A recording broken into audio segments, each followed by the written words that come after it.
Good morning সবাইকে। আজ আমি একদমই বুঝতে পারছিলাম না যে তোমাদের সাথে কি ভিডিও শেয়ার করব।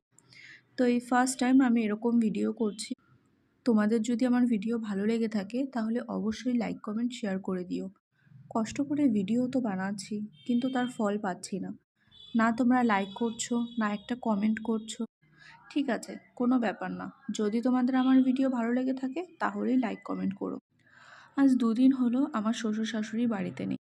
তার জন্য কাজের চাপটাও আমার খুব বেড়েছে। ঘর পরিষ্কার করা, ঘর গোছা, রান্নাবান্না করা, ঠাকুর পুজো দেওয়া, সব কিছুই। দেখো, আমার শাশুড়ি মা বাড়ি থাকলে আমার রান্নাবান্নাটা অন্তত করতে হয় না। কারণ আমি সকালে ঘুম থেকে উঠে আমার ঘরের কাজগুলো করে আমি স্নান করে বেরিয়ে পড়ি দোকানে। মানে আর কি 10টার মধ্যে পুজো টুজো দিয়ে আমি দোকানে বেরিয়ে পড়ি।